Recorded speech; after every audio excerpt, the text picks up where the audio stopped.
Assalamu alaikum students, welcome to the channel and welcome to the topic of pharmacology.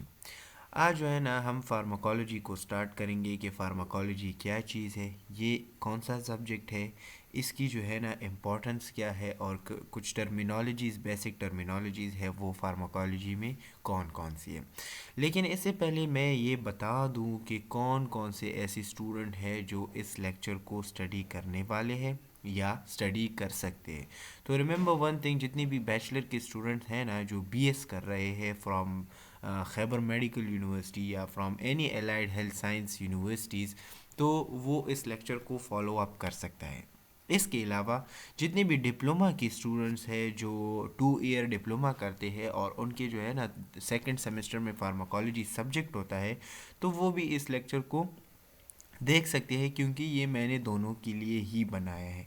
इसके अलावा मैं जो है ना इसकी जितनी भी नेक्स्ट लेक्चर है मैं इनाम दानिश और जितनी भी लिफन कार्ड है उससे बनाऊंगा ताकि आपको इससे कुछ हेल्प मिल सके। तो चलो स्टार्ट कर लेते हैं। मेरा नाम है बशारत अली और आज का जो टॉपिक है वो है फार्माकोलॉजी। तो पहले जो है ना हमने बेसिक डिफिनीशन की तरफ आना है कि फार्माकोलॉजी क्या चीज़ है, ड्रग क्या चीज़ होती है, मेडिसिन्स किसको कहते हैं, इसके अलावा डोज क्या चीज़ है या डोजेज फॉर्म क्या चीज़ है। तो ये सारे कुछ बेसिक डिफिनीशन है, इसको हम जो है ना डिस्कस करेंगे डिटेल में। तो what is pharmacology? So pharmacology is the science of drug and their effects on the biological system. अब हम क्या करेंगे, फार्माकोलॉजी में हम स्टडी करेंगे ड्रग्स को, ठीक है, और उसके इफ़ेक्ट को। इफ़ेक्ट किसे कहते हैं? उसकी असरात को, ठीक है, कि वो हमारे बायोलॉजिकल सिस्टम पर उसके असरात क्या क्या है। तो remember one thing, pharmacology is the science of drugs and their effect on the biological system. जो दवाइयाँ मैं यूज़ कर रहा हूँ तो वो क्या चीज़ है और उसका हमारे बॉडी पर क्या असर है, ये मैं स्टडी करूँगा। इसके अलावा mainly pharmacology is related to the pharmacokinetics, pharmacodynamics, therapeutic uses and toxicology of drugs. अब सिंपल सी बात है कि सारा ये हमने ये डिफिनेशन पढ़ा ना, तो यहाँ से लेकर यहाँ तक ये जो है ना ये सारा फार्माकोलॉजी है, ठीक है। ये सारे फार्माकोलॉजी का मतलब ये है कि जब भी हम फार्माकोलॉजी में ड्रग की बात करेंगे तो उसकी मेन चीज़ें कौन कौन से होंगी? एक है फार्मेकोकाइनेटिक्स, एक है फार्मेकोडायनेमिक्स, एक है थेराप्यूटिक यूजेस और चौथा जो है ना टॉक्सिकोलॉजी ऑफ ड्रग है। तो फार्माकोलॉजी में हम सिर्फ यही चार चीज़ें ही डिस्कस करेंगे रिलेटेड टू द ड्रग्स। अब मैं थोड़ा सा फार्मेकोकाइनेटिक्स के बारे में बता देता हूँ। तो असल में जब हम जो है ना ड्रग यूज़ करते हैं और वो हमारे बॉडी के अंदर चला जाता है, तो ये ड्रग के साथ हमारी बॉडी क्या अमल करता है, इसको हम कहते हैं फार्मेकोकाइनेटिक्स, ठीक है। हमारे बॉडी इस ड्रग के साथ क्या करेगा, इसको हम कहते हैं फार्मेकोकाइनेटिक्स। मिसाल के तौर पर ये हमारी जो बॉडी है ये क्या करती है, ये इसको एब्जॉर्ब करती है, ठीक है। इसके अलावा इसको बायो ट्रांसफॉर्म करती है, ठीक है। इसके अलावा इसकी जो है ना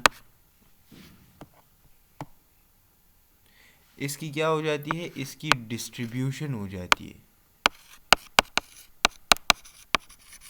तो ये सारे काम कौन कर रहा है? अब ये ड्रग के साथ हमारी बॉडी जो है ना कुछ अमल कर रहा है जिसमें एब्जॉर्प्शन हो गया, उस ड्रग को एब्जॉर्ब करना है, फिर उसको ट्रांसफॉर्म करना है, फिर उसको हमारे बॉडी में डिस्ट्रीब्यूट करना है। तो इसको हम क्या कहते हैं? इसको हम कहते हैं फार्मेकोकाइनेटिक्स, ठीक हो गया। तो अब आ जाते हैं फार्मेकोडायनेमिक्स की तरफ। सो डायनेमिक्स का क्या मतलब है? डायनेमिक्स का मतलब ये है कि मैकेनिज्म ऑफ ड्रग, ये ड्रग हमारे बॉडी के साथ क्या करेगा, मतलब कौन से मैकेनिज्म के ज़रिए ये हमारे बॉडी पर अमल करेगा, ठीक है। तो ये एक दूसरे के उलट है। फार्मेकोकाइनेटिक्स में हम डिस्कस करते हैं कि व्हाट बॉडी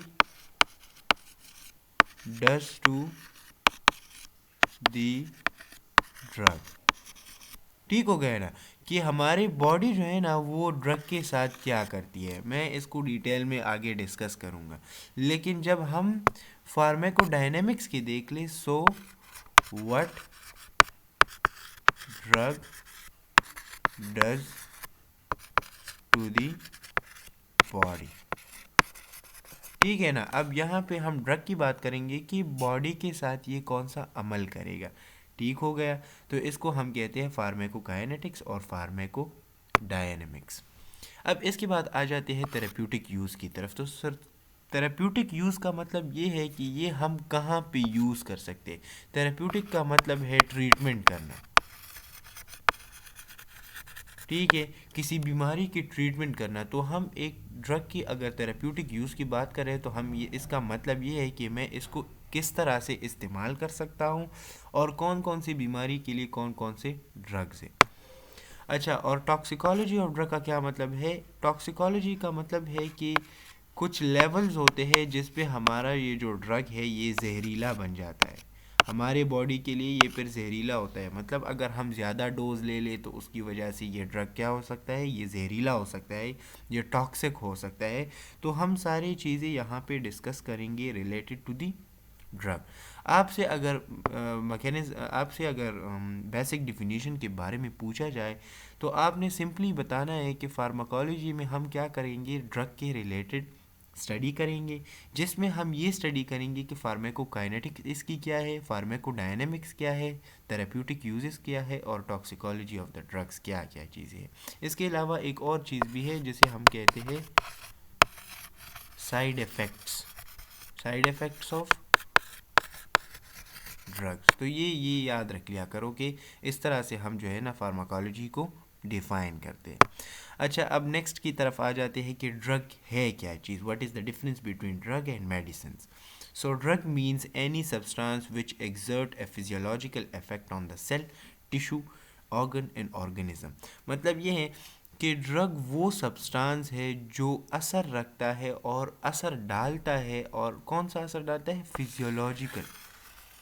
फिजियोलॉजिकल इफेक्ट पैदा करता है कौन सी चीज़ पर, सेल पर, टिश्यू पर या ऑर्गन पर या ऑर्गेनिज्म पर। ठीक है, मतलब ये है कि ये एक टाइप ऑफ केमिकल हो गया या एक टाइप ऑफ सब्सटेंस है जो हमारे सेल के अंदर क्या करेगा, सेल पर एक असर पैदा करेगा। और वो असर कौन सा होगा, वो फिजियोलॉजिकल होगा। मतलब फिजियोलॉजिकल क्या है कि ये हमारे बॉडी के लिए फ़ायदेमंद होगा। सही है ना। तो इसको हम क्या कहते हैं, इसको हम ड्रग कहते हैं in the language of pharmacology. अगर हम नॉर्मल लैंग्वेज की बात करें तो ड्रग जो है ना हम फिर इसको नहीं कहते।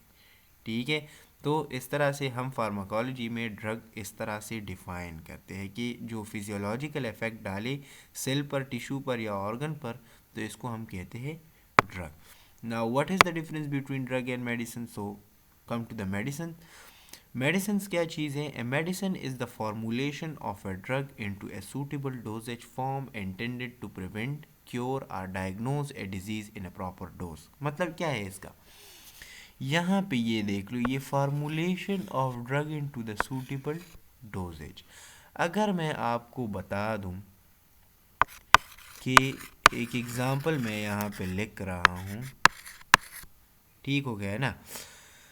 ब्रोफिन 400 का नाम आपने सुना होगा, सही है। या मैं आपको बता दूं कि पेनाडोल 500। ठीक है, इसके अलावा मैं आपको बता देता हूँ, इसके अलावा एगमेंटीन 625 या 1000। ठीक है, ये हमारे पास क्या है, ये हमारे पास है कुछ डोज हम किसे कहते हैं कि उसमें कुछ अमाउंट ऑफ ड्रग हो। सही है ना। तो ये क्या बता रहा है, medicine is a formulation of a drug, जिसमें फार्मूलेशन ऑफ ए ड्रग हो और वो किस अंदाज में हो, वो एक सूटेबल डोजेज फॉर्म में हो। डोज हम किसे कहते हैं, जिसमें एक स्पेसिफिक क्या हो, एक स्पेसिफिक अमाउंट हो। ठीक हो गया। और अब ये जो फार्मूलेशन ऑफ ड्रग हुआ है और ये जो सूटेबल डोजेज हुआ है, तो अब इसका काम क्या होगा, इट विल प्रिवेंट, ये मना करेगा, क्योर करेगा, ठीक करेगा, ठीक है, और इसके अलावा diagnosis of A disease in a proper dose करेगा। मतलब ये है कि जब भी कोई ड्रग एक सूटेबल डोजेज में हो, आप जब भी फार्मेसी के पास जाते हैं और वो आपको ड्रग दे देते हैं, मिसाल के तौर पर ये एक स्ट्रिप है, तो आपको ये बता देगा कि सुबह लंच के टाइम और इवनिंग के टाइम आपने एक एक जो है ना क्या लेनी है, एक एक टैबलेट यूज़ करनी है। तो मतलब क्या है, ये जो एक टैबलेट है ना, ये असल में मेडिसिन है, क्योंकि इसमें एक स्पेसिफिक क्या प्रेजेंट है, डोज प्रेजेंट है। सही हो गया, तो इसको हम कहते हैं मेडिसिन। तो ये क्या करेगा, हम मेडिसिन क्यों यूज़ करते हैं, हम मेडिसिन इसलिए यूज़ करते हैं क्योंकि अगर कोई डिजीज़ है तो वो ख़त्म हो जाए, तो इसका मतलब है मेडिसिन। सो ड्रग, असल में ड्रग में हमारे पास ये जो ड्रग है ना, इसमें सूटेबल डोज नहीं होता, सॉरी, यहाँ पे आप देख लो, इसमें हमारे पास क्या नहीं होता, सूटेबल, ये पता नहीं क्या हो रहा है इसके साथ, सूटेबल डोज नहीं हो रहा। ठीक है, तो सूटेबल डोज वहाँ पे नहीं होता, लेकिन अगर हम मेडिसिन की बात करें ना, तो इसमें यहाँ पे सूटेबल डोज होगा।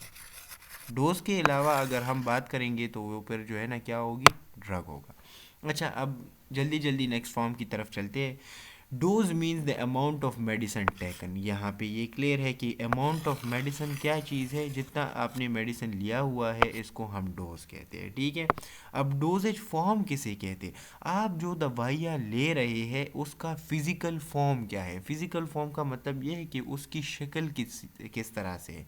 So the doses form means the physical form of the medicine. For example solid है, लिक्विड है या गैस है। मिसाल के तौर पर मैं टैबलेट की बात करूं तो वो सॉलिड है ना, ठीक है। अगर मैं सिरप की बात करूं तो क्या वो सॉलिड है, नहीं, वो हमारे पास लिक्विड हो गया। ठीक है, और अगर हम इसके अलावा न्यूबलाइजेशन की बात करें, न्यूबलाइजेशन न्यूबलाइजेशन का क्या मतलब है, न्यूबलाइजेशन जब लोगों की सांस ख़राब हो जाती है या उसको कोई लंग की डिजीज़ होती है तो हम उसको मास्क पहना देते हैं, और उस मास्क में जो है ना हम दवाइयाँ डालकर गैस के ज़रिए ये दवाइयाँ क्या करते हैं, उसके अंदर जो है ना ट्रांसफ़र कर दे, ताकि उनकी जो सांस है वो ठीक हो जाए। तो आपकी ये जो ड्रग है, ये आपकी जो डोजेज है, इसकी फ़िज़िकल फॉर्म किस तरह से है, तो हम इसको क्या कहते हैं, डोजेज फॉर्म। ये सिंपल सी बातें हैं, इसमें जो है ना कोई ऐसी कॉम्प्लिकेशंस वाली बातें नहीं है। चलो नेक्स्ट स्लाइड की तरफ चलते हैं। ये सारे बेसिक डिफिनेशन है। ओवर द काउंटर ड्रग्स हम किसे कहते हैं, ओटीसी का नाम इसे दिया गया है। अच्छा, यहाँ पर लोकल लैंग्वेज में ओटीसी का जो वर्ड है ये यूज़ होता है फॉर दी ड्रग्स।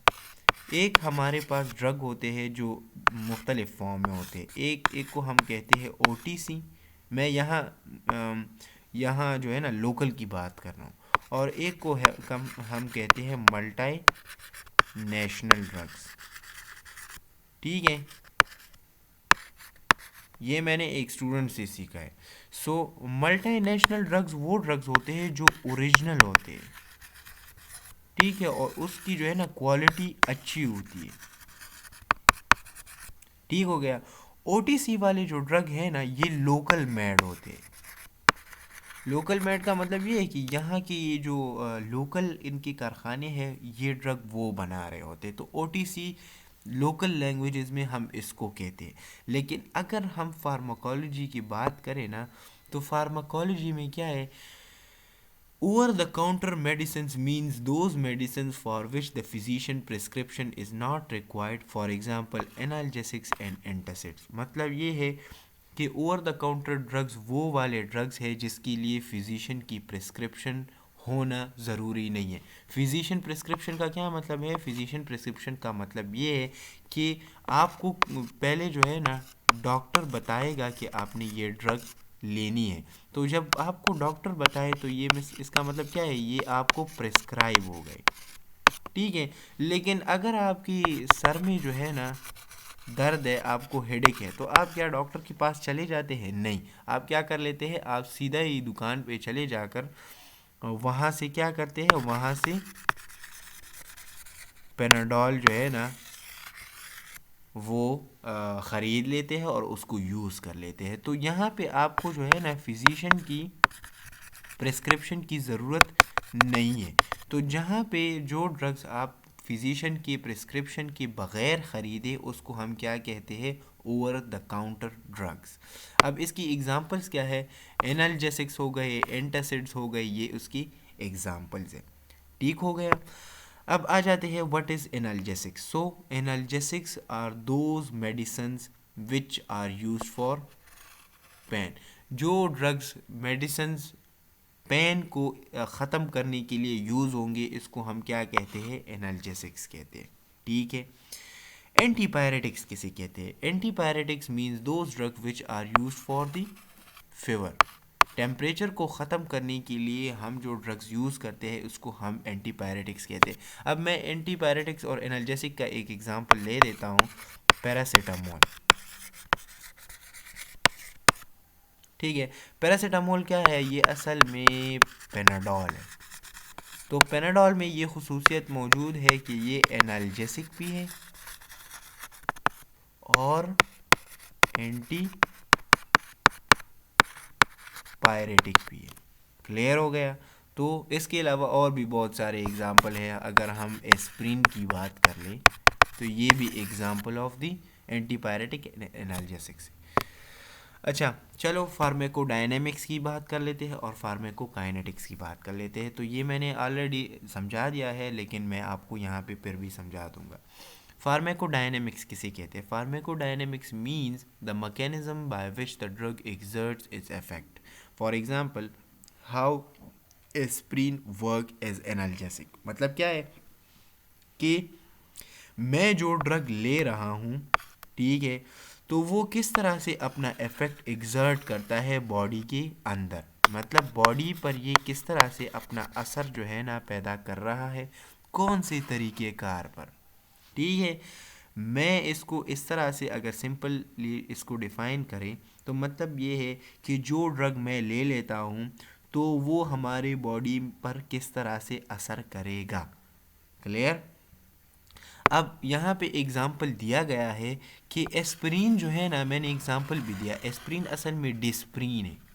तो एस्प्रिन हमारे पास एनाल्जेसिक के का काम किस तरह से कर रहा है। मतलब अगर एनाल्जेसिक है तो ये पेन को ख़त्म करेगा ना। तो मुझे ये मालूम करना होगा फार्माकोडायनेमिक्स में कि एस्प्रिन किस तरह से हमारे बॉडी से पेन को ख़त्म करेगा। तो ये एक तरीक़ेकार को मालूम करना है ना। अब इसमें ये जो है ना, ये पता करना है ना कि एस्प्रिन हमारे बॉडी पे किस तरह से काम करता है। तो इसको हम क्या कहते हैं, फार्माकोडायनेमिक्स कहते हैं। अब आ जाते हैं फार्माकोकाइनेटिक्स की तरफ। अच्छा, pharmacokinetics means the movement of drug in the body.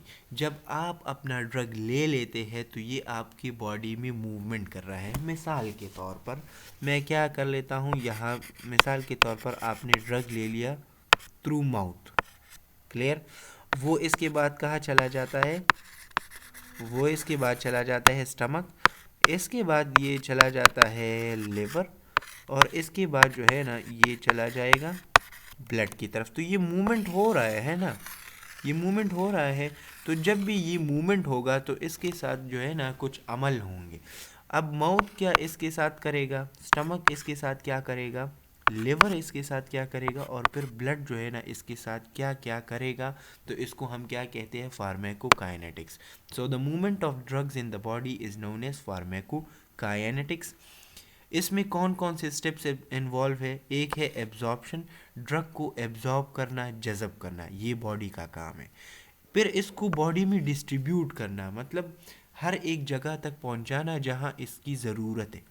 फिर इसको बायो ट्रांसफॉर्म करना। बायो ट्रांसफॉर्म का मतलब ये है कि रिमेंबर वन थिंग, ये जो ड्रग है ना, इसमें हमारे पास दो तरह के केमिकल्स प्रेजेंट होते हैं। एक होते हैं एक्टिव, जो हमारे जो असल काम करते हैं, ठीक है, और दूसरे जो है ना वो हमारे लिए वेस्ट होते हैं। ठीक है, वो सिर्फ़ और सिर्फ इस ड्रग की शेप की मेंटेनेंस के लिए इसमें यूज़ होते हैं। तो ये जो वेस्ट प्रोडक्ट है ना, हम इसको यूज़ नहीं करते। हम ये जो एक्टिव वाला चीज़ है हम इसको यूज़ करते हैं। तो हम क्या करते हैं, इसको बायो ट्रांसफॉर्म करते हैं। फिर जब हम ये ड्रग को यूज़ कर लेते हैं तो इसके बाद इसकी बारी आ जाती है एक्सक्रीशन की, क्योंकि जब भी हम किसी चीज़ को हमारे बॉडी के अंदर जाना पड़ता है तो उसको हम फिर एक्सक्रीट करते हैं, क्योंकि वो ज़्यादा देर तक अगर वहाँ रहेगा तो ये नुकसान करेगा। तो इसको फिर जो है ना हम एक्सक्रीट करते हैं या तो यूरिन के ज़रिए, ठीक है, और या हम इसको फीसिस के ज़रिए एक्सक्रीट करते हैं। ठीक हो गया। तो ये सारा क्या है, ये हमारे पास है फार्माकोकाइनेटिक्स। हमारे एक टीचर थे, वो हमें बताया करते थे कि फार्माकोकाइनेटिक्स और फार्माकोडायनेमिक्स से अगर डिफिनेशन करनी है तो वो किस तरह से है। फार्माकोडायनेमिक्स डॉक्टर हाजी बहादुर बहुत अच्छी तरह जो है ना वो फार्माकोलॉजी पढ़ा रहे होते हैं, ठीक है। फार्माकोकाइनेटिक्स का मतलब ये है कि what the body does to the drug, ये डिफिनेशन आप याद रख लिया करो।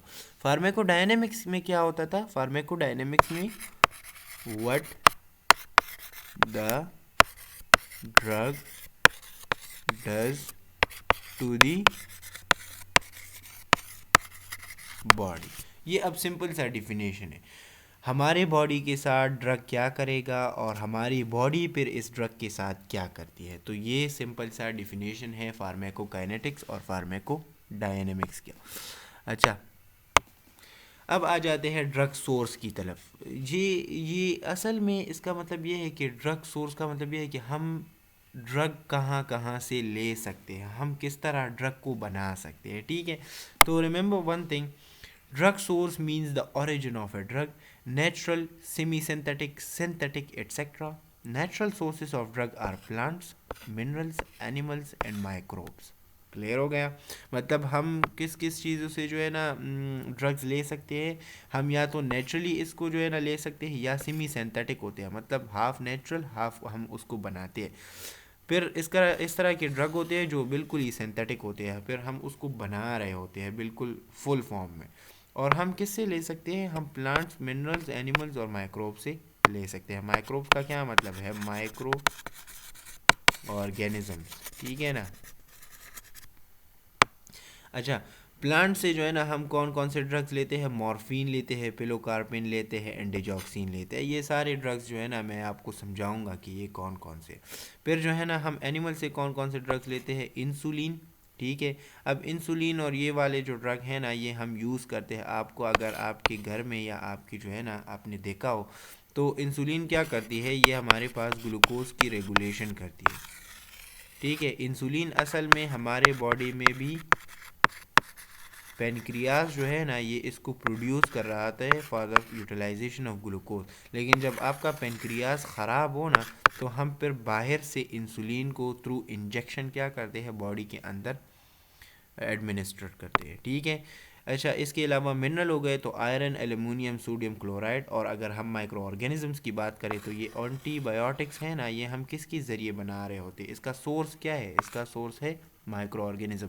एंटीबायोटिक की एग्जांपल क्या है, तो बहुत सारे एग्जांपल है। ये मैं एगमेंटीन जो है ना ये इसका कॉमन एग्जांपल है, एगमेंटीन हो गया।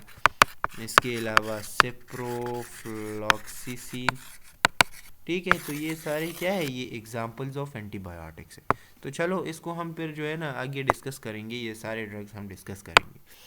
अच्छा, अब कुछ प्रोसेसेस की तरफ आ जाते हैं। तो आइंटोफोरेसिस किसे कहते हैं, फोनोफोरेसिस किसे कहते हैं, ये एक टेक्निक्स है जो फार्माकोलॉजी में यूज़ होते हैं। इसमें घबराने वाली कोई बात नहीं है, ये बहुत ही आसान है। Iontophoresis means a technique which uses an electrical current to deliver a medicine, ठीक है। वो वाली टेक्निक जो हम यूज़ करते हैं with the help of electrical current. मतलब अगर हमने बॉडी को एक दवाई देनी है तो हम क्या करेंगे, उसमें इलेक्ट्रिकल करंट यूज़ करते हैं, ठीक है, for the purpose of what, to deliver a medicine into the body. मैंने इसकी पिक्चर लास्ट में डाली हुई है, मैं आपको दिखा दूंगा। Common uses for the iontophoresis are to decrease the inflammation, decrease pain, decrease muscle spasm, decrease swelling and decrease edema. Clear है। इन्फ्लेमेशन हम किसे कहते हैं, एनी रिस्पॉन्स टू इंजरी, ठीक है ना। रिस्पॉन्स टू इंजरी का मतलब ये है कि अगर आपकी बॉडी में कोई भी इंजरी हो जाए तो वहाँ पे जो भी रिस्पॉन्स शो होगा वो इन्फ्लेमेशन होगा, ठीक है। अब इसको मैं यहाँ पे आपको समझा देता हूँ कि इन्फ्लेमेशन का क्या मतलब है। रिस्पॉन्स का मतलब ये कि अगर कोई आपको जो है ना इंजरी हो गई, ठीक है, तो वहाँ पे क्या है, वहाँ पे इन्फेक्शन की चांसेस बहुत ज़्यादा है। क्लियर। तो जब वह इन्फेक्शन के चांसेस ज़्यादा है तो WBC क्या करेगा, वहाँ पहुँचने की कोशिश करेगा। और जब WBC वहाँ पे पहुँचने की कोशिश करेगा तो इस रिस्पॉन्स को हम क्या कहते हैं, इस रिस्पॉन्स को हम इन्फ्लेमेशन कहते हैं, ठीक है। अब एक और बात, जब इन्फ्लेमेशन होगा ना तो इसमें कुछ साइन एंड सिम्टम्स होंगे, और वो साइन एंड सिम्टम्स क्या होंगे, स्वेलिंग होगा, ठीक है, उस जगह पे रेडनेस होगा, ठीक है, इसके अलावा लॉस ऑफ फंक्शन होगा। ये कुछ साइन एंड सिम्टम्स हैं। इसके अलावा और भी साइन एंड सिम्टम्स है जो इन्फ्लेमेशन में नमूदार होते हैं, तो इसको हम क्या कहते हैं, इन्फ्लेमेशन। तो जब भी आपने इन्फ्लेमेशन को ख़त्म करना है तो इसके लिए हम एंटोफोरेसिस यूज़ करते हैं। अच्छा, अगर किसी जगह पे पेन हो रहा है और इसको ख़त्म करना है तो इसके लिए हम क्या यूज़ करते हैं, एंटोफोरेसिस की ये टेक्निक जो है ना यूज़ कर सकते हैं। अच्छा, मसल स्पाज्म किसे कहते हैं। स्पाज्म का मतलब है sudden contraction of the muscles. जब आपकी मसल्स सख्त हो जाए तो इसको हम मसल स्पाज्म कहते हैं। और अगर आपने स्वेलिंग को डिक्रीज़ करना है या एडिमा को डिक्रीज़ करना है तो इसके लिए हम क्या करेंगे, एंटोफोरेसिस यूज़ करते हैं। ये इन्फ्लेमेशन, ये एडिमा आपने पैथोलॉजी में डिटेल में स्टडी करना है, ठीक है, तो वहाँ पे आपको ये क्लियर हो जाता है। लेकिन एडिमा जो है ना, ये असल में accumulation of A fluid in the body है, अकुमुलेशन ऑफ फ्लूइड, ठीक है ना, फ्लूइड का एक जगह पे जमा होना, इसको हम एडिमा कहते हैं। अच्छा, फोनोफोरेसिस किसे कहते हैं। So phonophoresis means the use of ultrasound to enhance the delivery of topically applied drug. वो वाला टेक्निक जिसमें हम अल्ट्रासाउंड यूज़ करते हैं for the delivery of topically applied drug. Topical applied drug किसे कहते हैं, जो हम स्किन के ऊपर यूज़ करते हैं, थ्रू स्किन जो ड्रग हम एडमिनिस्टर करते हैं इसको हम टॉपिकली कहते हैं। तो हम स्किन के ऊपर ड्रग लगा लेते हैं और फिर जो है ना अल्ट्रासाउंड के ज़रिए हम इसको क्या करते हैं, डिलीवर करते हैं। अच्छा, मैं आपको डायग्राम दिखा देता हूँ तो आपको आसानी होगी। ये वाला, ये हमारे पास क्या है, ये आप देख रहे हैं ना, ये वाले यहाँ पे देख लो, ये आप देख रहे हैं ना, तो ये एंटोफोरेसिस मशीन है। तो ये यहाँ पे लगा हुआ होता है और यहाँ पे ये देख ले, ये इन्फ्लेमेशन हो गया, ये पेन है, ये हमारे पास मसल स्पाज्म हो गए, ठीक है, ये स्वेलिंग हो गया, ये रेडनेस आप देख रहे हैं ना। तो ये क्या कर रहा है, यहाँ पे ये ऐसा पैड लगा कर इसको, ये जो ड्रग है ना, ये डिलीवर कर रहे हैं, यहाँ पे भी कर रहे हैं, यहाँ से भी यहाँ आकर इसको क्या कर रहे हैं, इसको जो है ना डिलीवर कर रहे हैं। तो ये बेस्ट एग्जांपल ऑफ द एंटोफोरेसिस, और ये हमारे पास वो मशीन है। अच्छा, इसमें जो है ना नेक्स्ट वाला ये क्या है, ये हमारे पास है फोनोफोरेसिस। यहाँ पे इस पता नहीं ये पिक्चर में आपको दिख रहा है कि नहीं, लेकिन यहाँ पे ड्रग लगा हुआ होता है इस तरह, और फिर जो है ना ये अल्ट्रासाउंड मशीन के ज़रिए इसको क्या करते हैं, डिलीवर करते हैं into the skin, into the body, ठीक है ना। तो ये इस तरह से। अच्छा, अभी थैंक यू नहीं है, अभी जो है ना कुछ चीज़ें रहती हैं। अच्छा, अब इसमें आगे देख लेते हैं कि कुछ टर्म्स किसे कहते हैं। आइडोसिनक्रेटिक इफेक्ट, आइडोसिनक्रेटिक हमेशा याद रख लिया करो, मींस अनएक्सपेक्टेड ड्रग रिएक्शन। अगर आपने किसी बंदे को ड्रग दे दिया और उन्होंने कुछ रिएक्शन जाहिर की, उसकी बॉडी में कुछ रिएक्शंस हो गए, तो इसको हम क्या कहते हैं, आइडोसिनक्रेटिक इफेक्ट्स कहते हैं। An unexpected drug reaction is known as idiosyncratic effect. ये आसान है। टेराटोजेनिक का क्या मतलब है, teratogenic means harmful effect of drug on the foetus. अब इसका क्या मतलब है, आप ये टर्म्स कहाँ पे यूज़ कर सकते हैं? तो टेराटोजेनिक का मतलब ये है कि अगर आप किसी डॉक्टर के साथ है तो वो आपको ये बताएगा कि ये ड्रग, मिसाल के तौर पर मैं एस्प्रिन ले लेता हूँ, जो डिस्प्रिन है, तो ये वाला जो ड्रग है ना, ये टेराटोजेनिक है। टेराटोजेनिक का क्या मतलब है? मतलब ये है कि अगर आप ये वाला जो ड्रग है ये प्रेगनेंसी वाले को देंगे, जो प्रेगनेंसी वाला बंदा है या बंदी है, ठीक है, तो बस समझ जाओ ना, तो वो क्या करेंगे, ये टेराटोजेनिक इफेक्ट पैदा करेंगे। टेराटोजेनिक इफेक्ट का क्या मतलब है कि वो जो फीटस है ना, ये उसको नुकसान पहुंचाएगा ये वाला ड्रग, ठीक है ना। तो teratogenic means harmful effect of drug on the foetus, जो फीटस पे हार्मफुल इफेक्ट डालेगा, हम इसको कहेंगे कि ये टेराटोजेनिक ड्रग्स है। क्लियर? साइनर्जिज्म किसे कहते हैं? Synergism means when the combination of drug increases the effect. अब मैंने यहाँ पे क्या कर लिया कि मैंने मिसाल के तौर पर drug number A plus drug number B, ठीक है, मैंने इसको कंबाइन करके, मिसाल के तौर पर मैंने जो है ना एक ड्रग दे दिया, लेकिन उसकी जो है ना उसकी पोटेंसी इतनी नहीं थी कि वो उसको ख़त्म कर ले, मतलब उसकी इफ़ेक्ट कम थी, तो मैंने क्या कर दिया, कम्बिनेशन ऑफ ड्रग कर दिया, मतलब ड्रग्स को कंबाइन करके उसकी इफ़ेक्ट को इंक्रीज़ किया, तो हम इसको क्या कहते हैं? साइनर्जिज्म कहते हैं। मत ये एमसीक्यूज़ में ज़रूर आता है, जो डिप्लोमा वाले हैं उसके एमसीक्यूज़ में ज़रूर आता है कि साइनर्जिज्म किसे कहते हैं। तो जब हम ड्रग को कंबाइन करके उसकी इफ़ेक्ट को इंक्रीज़ करते हैं, इसे हम कहते हैं साइनर्जिज्म। अच्छा, एंटागोनिज्म किसे कहते हैं? So antagonism means when the combination of drug decreases the effect. जब कम्बिनेशन ऑफ ड्रग इफेक्ट को इंक्रीज करेगा, इसको हम कहेंगे साइनर्जिज्म। लेकिन जब कम्बिनेशन ऑफ ड्रग इफेक्ट को डिक्रीज करेगा, इसको हम कहेंगे एंटागोनिज्म। क्लियर? अब आ जाते हैं पेशेंट कंप्लाइंस की तरफ। So patient compliance, the extent to which the patient follows the clinical prescription. ये बड़ा इंटरेस्टिंग है।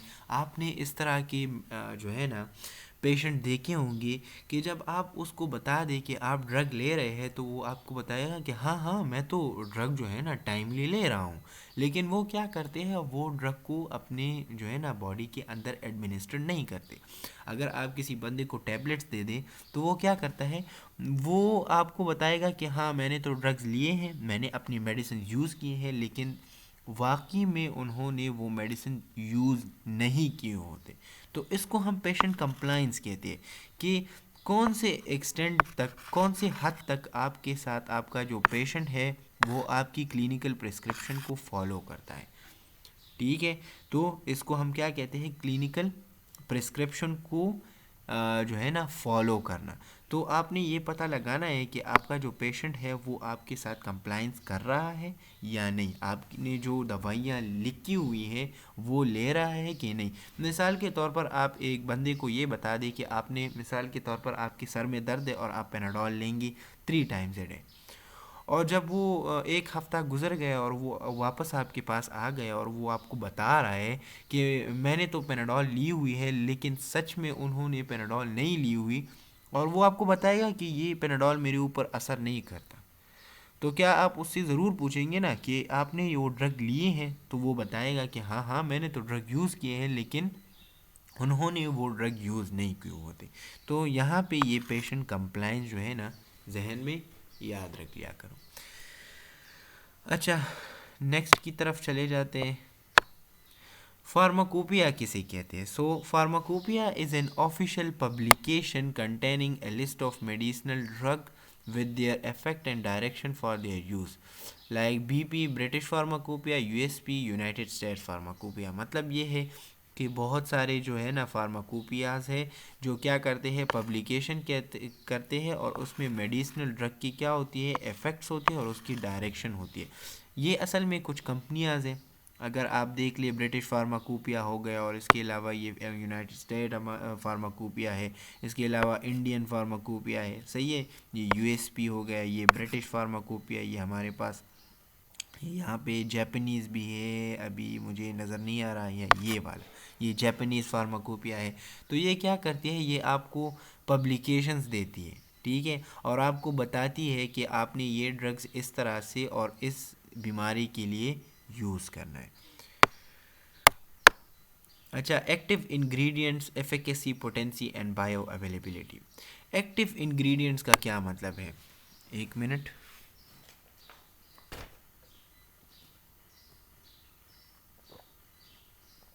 अच्छा, active ingredients means biologically active substances which produces effect, ठीक है। मैंने आपको इससे पहले भी बताया कि ड्रग्स के अंदर कुछ एक्टिव सब्सटेंसेस होते हैं, ठीक है, जिस तरह से जो है ना वो क्या करते हैं, वो हमारी बॉडी पर असर डालते हैं। तो इस तरह से एक्टिव इंग्रेडिएंट्स होते हैं, एक्टिव इंग्रेडिएंट्स वो ड्रग के अंदर होते हैं और वो क्या करेगा, दे आर एक्टिव सब्सटेंसेस, वो क्या होते हैं, ये एक्टिव सब्सटेंसेस होते हैं और प्रोड्यूस करते हैं इफेक्ट को। सो रिमेंबर वन थिंग, वो चीज़ें जो ड्रग के अंदर हो और वो एक्टिव हो और हमारी बॉडी पर इफेक्ट प्रोड्यूस करे, इसको हम क्या कहते हैं, एक्टिव इंग्रेडिएंट्स कहते हैं, ठीक है। ये असल में फार्मेसी के रिलेटेड जो है ना बातें हैं कि अगर आप देख लें तो अगर मिसाल के तौर पर ये एक टैबलेट है तो इसके अंदर दो चीज़ें होती है, एक जो है ना एक्टिव इंग्रेडिएंट होता है, एक्टिव इंग्रेडिएंट मिसाल के तौर पर ये हमारे पास एक एंटीबायोटिक है, ठीक है। तो इसमें कुछ एक्टिव इंग्रेडिएंट्स होता है और कुछ ऐसे मटेरियल होते हैं जो वेस्ट होते हैं, और इस वेस्ट का काम क्या होता है, ये जो इसका जो ये स्ट्रक्चर एंड शेप है ये कौन मेंटेन करता है, ये जो वेस्ट प्रोडक्ट मैं इसे कह रहा हूँ। और वो एक्टिव क्या होगा, ये असल में माइक्रो ऑर्गेनिजम्स के ख़िलाफ़ काम करता है, ठीक है। तो असर तो ये वाला प्रोड्यूस कर रहा है ना, ये जो एक्टिव है ये वाला प्रोड्यूस कर रहा है ना, तो ये वाला जो यहाँ पे इंग्रेडिएंट्स प्रेजेंट है इसको हम क्या कहते हैं, एक्टिव इंग्रेडिएंट्स कहते हैं। अच्छा, except and those which are not active, जो एक्टिव नहीं है इसको हम एक्टिव इंग्रेडिएंट्स नहीं कहते। एफिकेसी किसे कहते हैं? So efficacy means maximum effect that a drug can produce regardless of dose. अगर मैं आपको एक ड्रग दे दूं, ठीक है, तो उसका एक ख़ास असर होगा, उसका कुछ मैक्सिमम इफ़ेक्ट होगा। उस मैक्सिमम इफ़ेक्ट के बाद जो है ना वो ज़्यादा इफ़ेक्ट प्रोड्यूस नहीं कर पाएगा। अगर आप उसकी डोज को इंक्रीज़ भी कर दो तो वो जो है ना उसकी इफ़ेक्ट ज़्यादा नहीं होगी, क्योंकि उस ड्रग की इफ़ेक्ट क्या होती है, वहाँ तक होती है, ठीक है। तो remember one thing, maximum effect of a drug that can produce by a drug, वो ड्रग जितना भी मैक्सिमम इफेक्ट को प्रोड्यूस कर सकता है इसको हम एफिकेसी कहते हैं। मतलब क्या है कि अगर आपसे जो है ना कोई पूछे तो आपसे ये पूछेगा कि डिस्प्रिन की जो है ना एफिकेसी क्या है, तो आप कहेंगे कि अच्छा डिस्प्रिन की जो एफिकेसी है ये बहुत अच्छी है, ये जो है ना अच्छी तरह अपना जो है ना इफेक्ट प्रोड्यूस कर सकता है, ठीक है ना।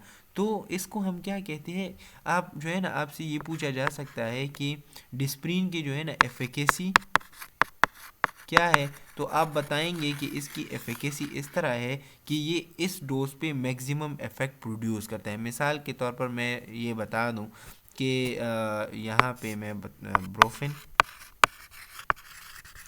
400, ठीक है, तो ये 400 इसमें क्या है, ये इसमें डोज है, तो ये मैक्सिमम इफेक्ट क्या प्रोड्यूस करेगा, ये मैक्सिमम इफेक्ट प्रोड्यूस करेगा। अगर मैं इसको जो है ना ड्रग की डोज को इंक्रीज़ करता जाऊँ तो फिर उनकी जो है ना साइड इफ़ेक्ट होगी। तो एफिकेसी का क्या मतलब है कि maximum effect that a drug can produce, वो इफेक्ट जो मैक्सिमम हो और ड्रग प्रोड्यूस करे इसको हम क्या कहते हैं, एफिकेसी कहते हैं। अब दूसरी तरफ आ जाते हैं पोटेंसी की तरफ। So potency means amount of a drug that is needed to produce a given effect. मतलब क्या है कि पोटेंसी का मतलब है कि वो amount of drug that is needed to produce a given effect. मतलब क्या है कि अगर मैं वही एग्जांपल ले लेता हूँ ब्रोफिन 400 की, तो अगर मैं इसके डोज को इस तरह करूँ कि ब्रोफिन 50 मिलीग्राम, क्लियर, तो मेरे लिए एक स्पेसिफिक अमाउंट ऑफ ड्रग जो है ना वो रिक्वायर्ड होगा ताकि वो क्या करे, वो उस इफ़ेक्ट को प्रोड्यूस करे। क्या ये ब्रोफेन जो है ना ये 50 मिलीग्राम पे इफ़ेक्ट प्रोड्यूस करेगा? नहीं करेगा। तो क्या कहते हैं हम, पोटेंसी उसको कहते हैं कि हम amount of drug that is needed to produce a given effect. एक गिवन इफेक्ट को अचीव करने के लिए मुझे एक ख़ास अमाउंट ऑफ ड्रग की रिक्वायरमेंट होती है। ठीक है, मतलब आप फार्मेसी के पास चले जाते हैं, वो आपको बताएगा कि आपने क्या करना है। मिसाल के तौर पर आपको कफ़ हो रहा है और वो आपको जो है ना मिसाल के तौर पर एसिफाइल दे दे। एसिफाइल असल में एक ड्रग है जो कफ़ के लिए यूज़ होती है। तो वो आपको बताएगा कि आपने एसिफाइल को जो है ना 3 टाइम जो है ना एक एक चम्मच यूज़ करना है।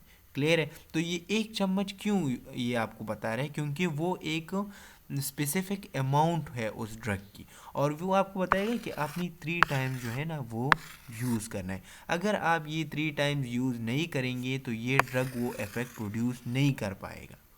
ठीक है, so that is a specific amount जो वो आपको बता रहा है। ठीक है ना? So potency means amount of a drug that is needed to produce a given effect. अच्छा, अब आ जाते हैं बायो अवेलेबिलिटी की पॉलिसी। मैं यहाँ पे बायो अवेलेबिलिटी को डिटेल में डिस्कस नहीं करूँगा, फिर भी मैं आपकी कॉन्सेप्ट को क्लियर कर दूँगा, लेकिन ये अलग सा एक टॉपिक है जो हम डिस्कस करेंगे रूट्स ऑफ एडमिनिस्ट्रेशन में।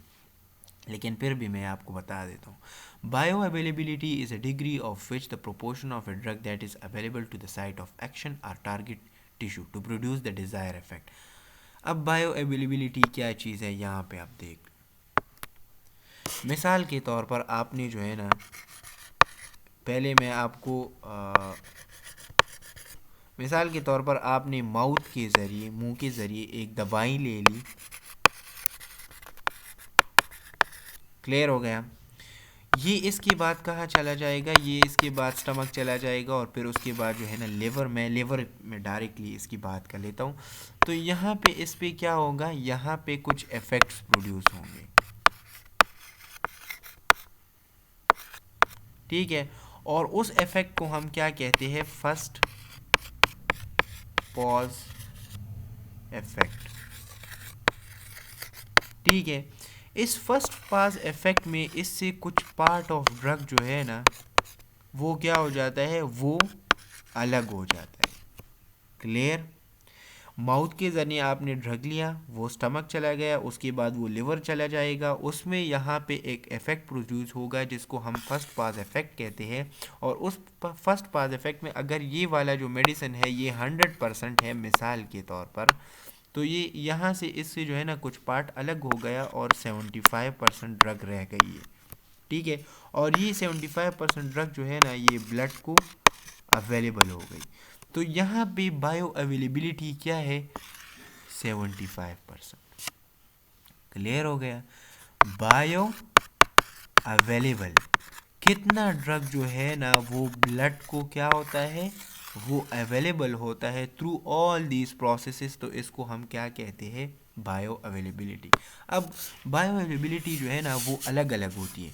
हमने माउथ की बात की कि यहाँ जो है ना, यहाँ इसकी जो है ना वो बायो अवेलेबिलिटी ख़राब हो सकती है। ये इस तरह नहीं है कि 100% है तो वो ज़रूरी है कि 75% होगी, नहीं, ये मैंने एक एग्ज़ाम्पल दे दिया।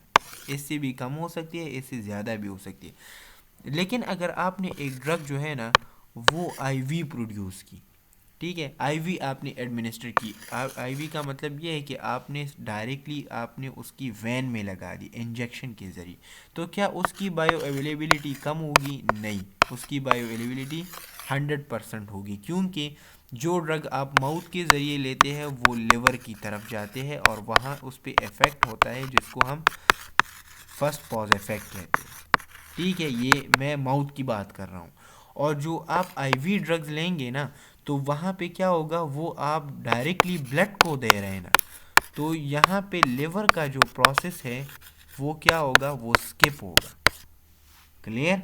तो रिमेंबर वन थिंग, हम बायो अवेलेबिलिटी इसको कहते हैं कि जो ड्रग अमाउंट ब्लड को फराम हो उसको हम बायो अवेलेबिलिटी कहते हैं। अगर माउथ के ज़रिए होगा तो वो लिवर चला जाएगा, उस पर इफ़ेक्ट होगा, तो कुछ ना कुछ अमाउंट ऑफ ड्रग जो है ना वो वहाँ से कट आउट हो जाएगा। लेकिन अगर हम आईवी देंगे या आईएम देंगे, ठीक है, इंट्रावेनस या इंट्रामस्कुलर, तो वहाँ उसकी बायो अवेलेबिलिटी 100% होगी, क्योंकि वो लिवर की तरफ नहीं जा रहा, वो डायरेक्टली हम किस में दे रहे हैं, ब्लड में दे रहे हैं। ठीक है, हम इसको फिर जो है ना डिटेल में डिस्कस करेंगे after the routes of administration. अच्छा, हाफ लाइफ की तरफ आ जाते हैं। Half life is the time taken by the plasma concentration of the drug to decrease by 50% or reach half of the original concentration.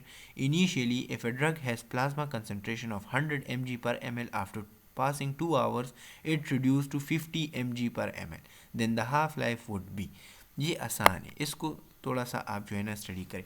Half एक है life, और अगर मैं इसके साथ लगा दूं हाफ लाइफ, तो मतलब ये है कि इसकी जो है ना हाफ ऑफ द लाइफ जो है ना वो ख़त्म हो जाएगी। मिसाल के तौर पर मैं यहाँ आपको जो है ना ड्रग दे देता हूँ। मिसाल के तौर पर एक ड्रग है जिसका नाम है ABC, ठीक है, उसकी जो लाइफ है ना वो मतलब 100% है। ठीक है, यहाँ पे मैं आपको बता देता हूँ, ये वाला, ये यहाँ पे आप देख रहे हैं ना, ये 100 mg पर ml, ठीक है। तो अब यहाँ पे आ जाते हैं, एक ड्रग है जिसका नाम है ABC, ठीक है, उसकी जो अमाउंट है ना वो हमारे पास कितनी है, वो है 100 mg, ठीक है। अब इसके दरमियान 2 आवर्स गुजर गए, ये हमारे बॉडी के अंदर है, ठीक है ना। अब 2 घंटे गुजर गए और 2 घंटों के बाद उसकी जो अमाउंट है वो क्या हो गई है, वो 50 mg हो गई है, ठीक है। तो इसकी हाफ लाइफ क्या होगी, इसकी हाफ लाइफ का मतलब ये है कि इसकी जो हाफ ऑफ द पार्ट है ना वो ख़त्म हो गई है, वो हमारे बॉडी में ख़त्म हो गई है। तो अब इसकी हाफ लाइफ क्या है, 50 mg। अगर इसकी 2 आवर्स बाद इसकी जो है ना 60 mg है, तो अब इसकी हाफ लाइफ कितनी होगी। अगर यहाँ पे ये हमारे पास है अवेलेबल जो है ना, ये मैं अवेलेबल की बात कर रहा हूँ, ठीक है। अगर ये अवेलेबल है हमारे बॉडी में तो ये हमारे पास 30 mg हो गई, ठीक है। तो इस तरह से इसको हम हाफ लाइफ कहते हैं कि आपकी जो ड्रग है इसकी हाफ ऑफ द पार्ट जो है ना वो क्या हो जाती है, वो यूज़ हो जाती है। तो इसको हम half life of the drug कहते हैं। तो ये यहाँ पे ये एग्जांपल जो बता रहे हैं कि initially if a drug has a plasma concentration of 100 mg पर ml, अब after passing 2 hours it reduces to 50 mg per ml, then the half life would be 50, ठीक है ना। तो ये इस तरह से ये हाफ लाइफ की बात बता रहा है। ये मैंने जो वहाँ पे 60 और 30 की बात की वो हाफ लाइफ की एग्जांपल नहीं है, लेकिन मैंने आपको समझाने के लिए इसकी कोशिश की कि इसकी जो है ना हाफ लाइफ क्या होती है, हाफ, उस ड्रग की हाफ को हम हाफ लाइफ कहते हैं कि कितने टाइम में इसकी जो हाफ ऑफ द पार्ट है ना वो ख़त्म हो जाती है, ठीक है। अच्छा, बायोलॉजिकल हाफ लाइफ, ये 60 और 30 की मैं बात इसलिए कर रहा हूँ क्योंकि 60 और 30 तो 100 के हाफ नहीं है ना, तो इसलिए वो हाफ लाइफ नहीं है। मतलब हम हाफ लाइफ की बात करें कि अगर 100 है तो इसकी हाफ लाइफ 50 होगी। तो अगर 2 घंटे वो ले रहा है तो मतलब एक ड्रग अगर 2 घंटे उसकी हाफ लाइफ के लिए ले रहा है तो इसकी हाफ लाइफ इतनी, इसकी हाफ अमाउंट कितने टाइम में ख़त्म होगी, 2 घंटे में। अच्छा, बायोलॉजिकल हाफ लाइफ की तरफ आ जाते हैं। The time that a living body requires to eliminate 1/2 the quantity of the administered substances, क्या है इसका कि वो कितना time, the time that a living body requires, वो टाइम जो रिक्वायर्ड होता है किस चीज़ के लिए, to eliminate 1/2 of the quantity of administered substance, जो ड्रग आपने एडमिनिस्ट्रेट की है, ठीक है, उसके 1/2 को एक्सक्रीट करने के लिए जो वक्त रिक्वायर्ड होगा उसको हम बायोलॉजिकल हाफ लाइफ कहते हैं, ठीक है। ये डिफिनेशन बहुत आसान है। The time that a living body requires to eliminate 1/2 the quantity of administrate substances, जो सब्सटेंस आपने एडमिनिस्ट्रेट की है, आपने लिए हैं, उसके 1/2 को एलिमिनेट करने के लिए जितना टाइम रिक्वायर्ड होगा उसको हम बायोलॉजिकल हाफ लाइफ कहते हैं, ठीक है। अच्छा, प्रोपाइलेक्टिक एजेंट्स का क्या मतलब है? Prophylactic agent is any drug that prevent a disease और इलनेस फ्रॉम अकरिंग। मतलब ये है कि प्रोपाइलेक्टिक वो ड्रग्स होते हैं जो आपको अभी डिज़ीज़ लगी नहीं है, लेकिन उससे पहले आप जो है ना अपनी डिज़ीज़ को मना करने के लिए क्या कर रहे हैं, वो ड्रग यूज़ करते हैं। इसकी एग्ज़ाम्पल क्या है? वैक्सीन। मैंने आपको पब्लिक हेल्थ में जितने भी ये डिप्लोमा के स्टूडेंट्स हैं, मैंने वहाँ पे आपको बता दिया है कि वैक्सीन क्या चीज़ होती है। तो वैक्सीन असल में हम इसलिए लगाते हैं ताकि फ्यूचर में हमें कोई डिज़ीज़ ना हो।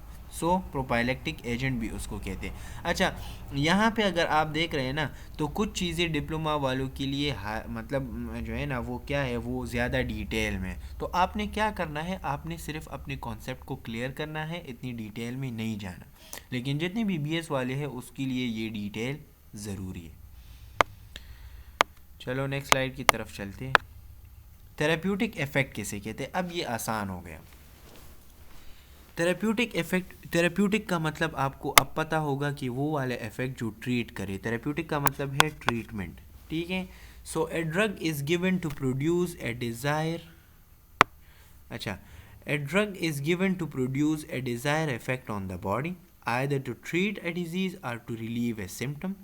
This is referred to as drug therapeutic effect. मतलब क्या है कि वो ड्रग उस इंटेंशन की वजह से दिया गया हो ताकि वो उसकी डिजीज़ को क्या करे, ट्रीट करे, ठीक है।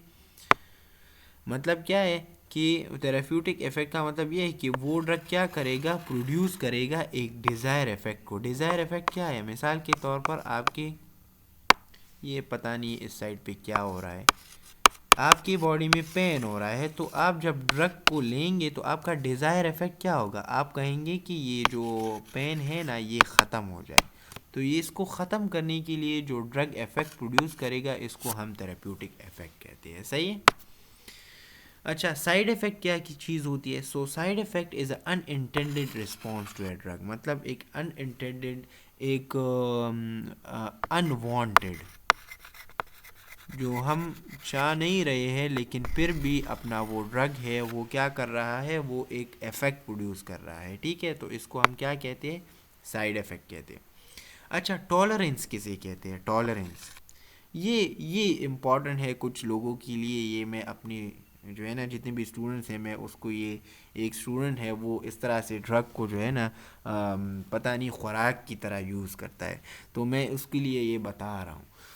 अच्छा, टॉलरेंस किसे कहते हैं? Tolerance is a decrease in the pharmacological response to a drug that occurs with the continued administration. Tolerance किसे कहते हैं?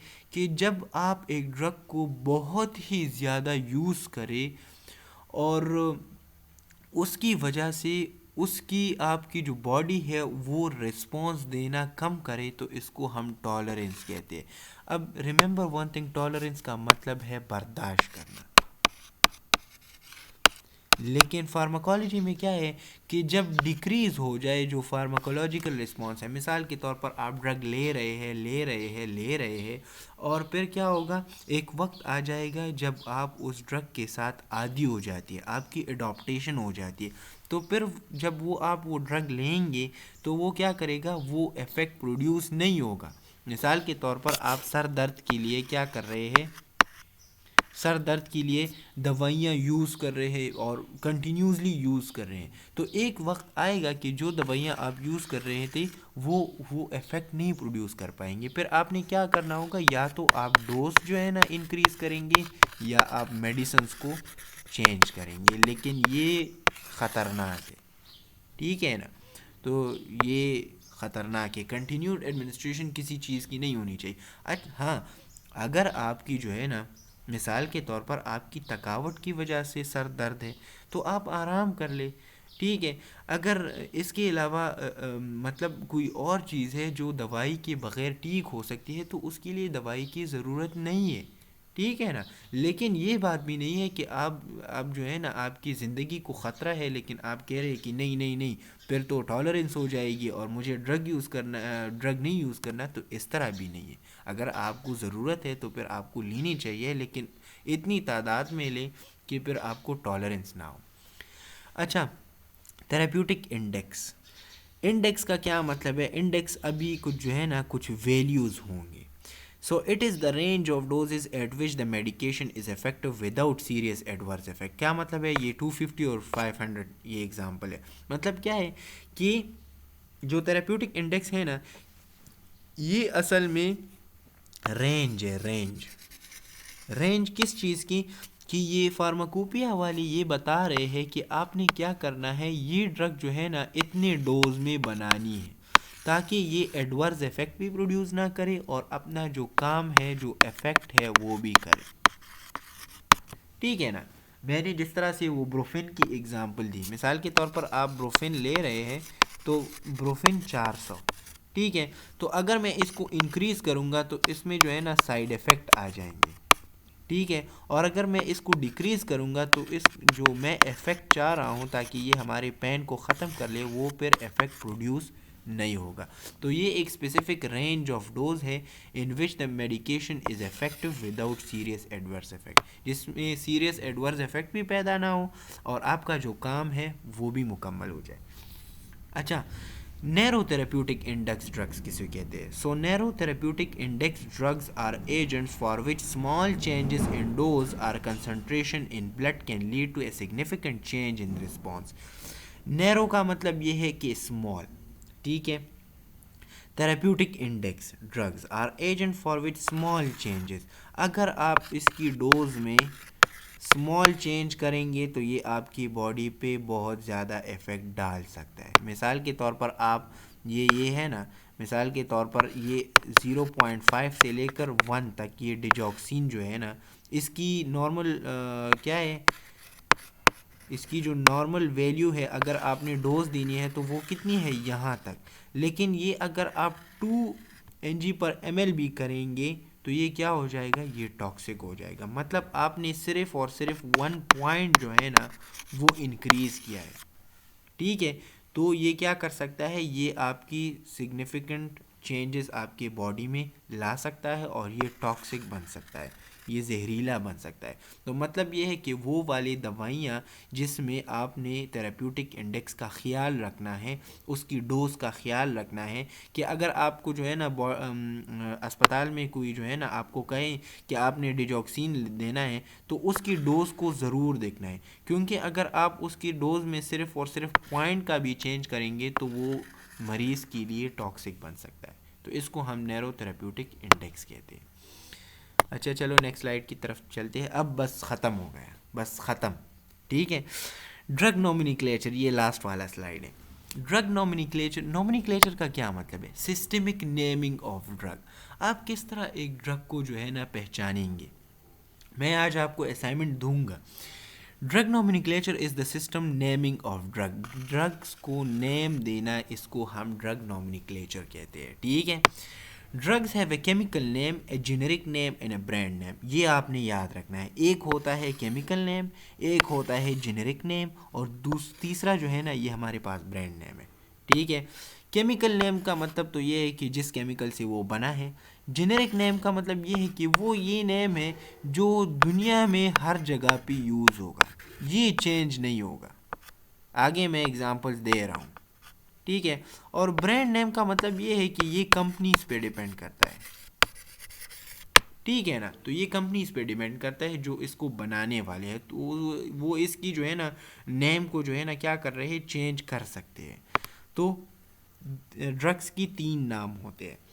Drugs chemically names are given by IUPAC and generic name by USAN and a brand name by the manufacturer। तो ये क्या चीज़ें है, ये असल में फार्माकोपियाज वाले हैं जो इसकी जो है ना नाम दे रहे हैं। अच्छा अब मैं यहाँ पे आपको बता देता हूँ, ये वाला अगर आप देख रहे हैं तो ये केमिकल नेम है, ये इसका कुछ स्ट्रक्चर है, ये जेनेरिक नेम हो गया और ये ब्रांड नेम हो गया, ठीक है।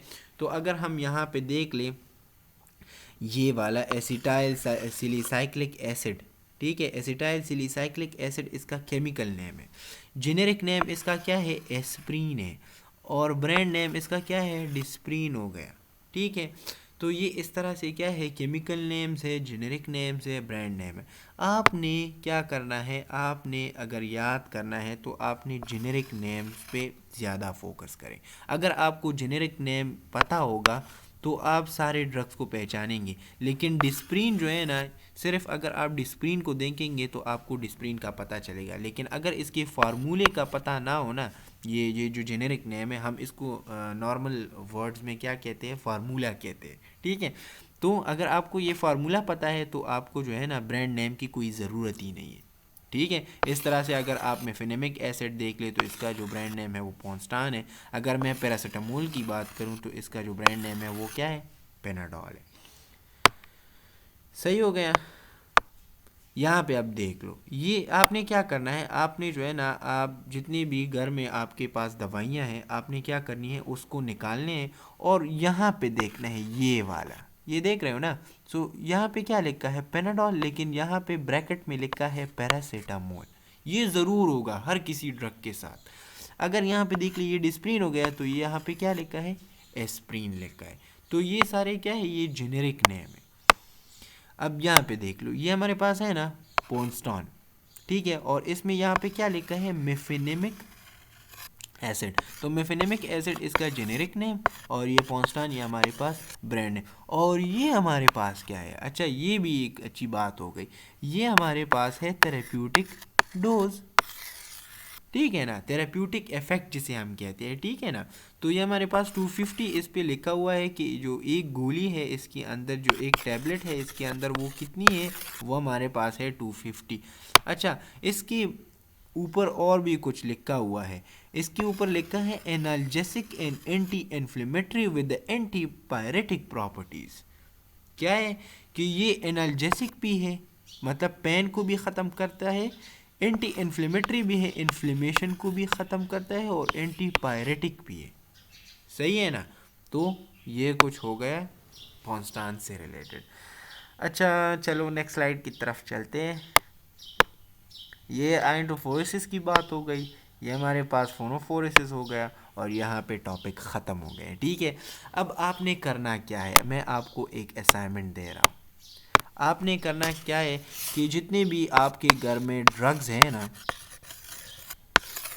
उसकी एक लिस्ट बनानी है। लिस्ट किस तरह से आप बनाएंगे कि जितनी भी ड्रग्स आपके घर में प्रेजेंट हो उसकी आपने इस तरह से लिस्ट बनानी है, ठीक है। और उसमें लिखना है कि अगर मिसाल के तौर पर आपके घर में क्या हो, पेनाडॉल हो, तो आपने लिखा है पेनाडॉल, ठीक है। लेकिन पेनाडॉल ना लिखो, आपने क्या लिखना है, आपने लिखना है, आपने इस तरह से लिखना है कि एनाल्जेसिक्स, एनाल्जेसिक्स, ठीक है। और उसके नीचे उसका फार्मूला लिखना है पैरासीटामोल, ठीक है। आपने एक ड्रग देख दिया, तो आपके घर में एंटीबायोटिक्स तो ज़रूर होंगे ना, तो आपने फिर एक और कैटेगरी बनानी है, एंटीबायोटिक।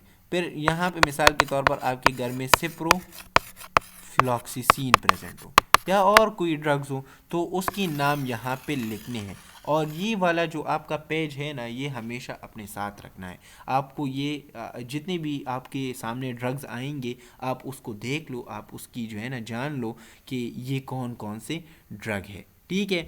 तो इस तरह से आपने एक लिस्ट बनानी है। अच्छा एक और बात, आपको किस तरह से पता चलेगा कि ये जो पैरासीटामोल है ना, ये असल में पेन के लिए यूज़ होता है। तो उसके अंदर एक पेज प्रेजेंट होता है, जो ये दवाइयाँ होती हैं ना उसके अंदर एक पेज प्रेजेंट होता है, और उसमें सारा लिखा हुआ होता है। उसमें लिखा हुआ होता है फार्माकोकाइनेटिक्स, ठीक है। उसमें लिखा हुआ होता है इंडिकेशन। इंडिकेशन का क्या मतलब है कि ये दवाइयाँ हम कौन सी बीमारी के लिए यूज़ कर सकते हैं, ठीक है। तो आप इंडिकेशन ज़रूर देख लिया करो, क्लियर। तो आपसे उसको जो है ना, आपको जो है ना अंदाज़ा हो जाएगा कि ये ड्रग इसलिए यूज़ हो रही है, सही है। तो ये आपका असाइनमेंट हो गया, नेक्स्ट लेक्चर में मिलेंगे। अच्छा एक और बात यहाँ पे मैं बता रहा हूँ कि डिप्लोमा वाले जितने भी स्टूडेंट्स हैं ना, ये अगर ये सोच रहे हैं कि डिप्लोमा की जो फार्माकोलॉजी वाली पेपर है ना ये आसान होती है, नहीं, मैं आपको बता रहा हूँ कि अगर आप डिटेल स्टडी ऑफ फार्माकोलॉजी नहीं करेंगे तो आप पेपर पास नहीं कर पाएंगे। ये मैं आपको जो है ना एक सच्ची बात बता रहा हूँ। आप अगर आपको यकीन नहीं आ रहा तो आपने क्या करना है, आपने पिछले पेपर्स को देखना है, उसके ड्रग्स को जो है ना ज़रूर देख ले कि वो कौन कौन से है और वो किस तरह से एमसीक्यूज़ बना रहे होते। और अभी तो पैटर्न भी चेंज हुआ है, अभी तो फिल इन द ब्लैंक्स है उसमें, तो आपने ये ज़रूर देखना है। आपने कभी भी जो है ना सुपरफिशियल स्टडी नहीं करनी, आपने डिटेल स्टडी करनी है, वरना फिर आपको जो है ना आप ना तो मार्क्स जो है ना बनाएंगे और ना ही अपनी जो है ना जो फार्माकोलॉजी है वो भी आपकी ठीक नहीं होगी। इस तरह से अगर मैं बीएस वालों की बात करूँ तो उसमें तो कोई गुंजाइश ही नहीं है। जितनी भी एलाइड हेल्थ साइंसेज के स्टूडेंट्स हैं उनको डिटेल में स्टडी करना है। अच्छा, एक और मैं बात यहाँ पे बता रहा हूँ कि अगर आपको कोई टीचर कहे कि आपने बुक देखना है, मिसाल के तौर पर मैं आपको बताऊं कि आपने इनाम दानिश देखना है, तो मैं आपको इनाम दानिश की लेवल पे ही पढ़ाऊँगा। क्लियर? दूसरी बात, अगर कोई बंदा आपको कहे या कोई टीचर आपको कहे कि आपने लेफन कार्ड स्टडी करना है, तो पहले आपने काम ये करना है कि उनको बताना है कि ठीक है मैं लेफन कार्ड को स्टडी करूँगा, लेकिन आपने क्या करना है, मुझे लेफन कार्ड के लेवल पे पढ़ाना है। क्योंकि अगर मैं आपको इनाम दानिश के लेवल पे पढ़ाऊँगा और आपको कहूँगा कि लेफन कार्ड देखना है, तो फिर ये आपके साथ क्या है, ये आपके साथ ज़्यादती है। इस तरह हमारे जो टीचर थे डॉक्टर हाजी बादर फ्रॉम खैबर मेडिकल यूनिवर्सिटी, वो क्या करते थे, वो हमें लिफन कार्ड के लेवल पर पढ़ाते थे। फिर इसलिए हमें कहते थे कि आपने लिफन कार्ड को स्टडी करना है। लेकिन बहुत सारे इस तरह है कि वो पढ़ाते तो सुपरफिशियल ही है, लेकिन क्या करते हैं, आपको कहते हैं कि आपने ये वाला बुक देखना है और ये वाला बुक देखना है, तो इस तरह नहीं है। ठीक है, बस बात को ज़्यादा जो है ना बढ़ाने की ज़रूरत नहीं है, लेकिन मैं आपको बता रहा हूँ कि जो भी टीचर आपको ये कहे कि आपने ये वाला बुक देखना है, ये स्टैंडर्ड है, तो उनको बताया करे कि आपने क्या करना है, आपने भी ये स्टैंडर्ड वाले बुक से हमें पढ़ाना है, उसके लेवल तक पढ़ाना है। सही है, तो ये आपके लिए आसानी होगी। चलो नेक्स्ट लेक्चर में मिलेंगे। मेरे जो जितने भी लेक्चर्स है ये लेफन काट और इनाम दानिश से मिक्स है। ठीक है, तो मैं उससे जो है ना मिक्सचर बना रहा हूँ ताकि बीएस वालों को भी फ़ायदा हो और जो डिप्लोमा वाले हैं उनको भी फ़ायदा हो सके। नेक्स्ट लेक्चर में मिलेंगे, तब तक के लिए इजाज़त दे। अस्सलाम वालेकुम।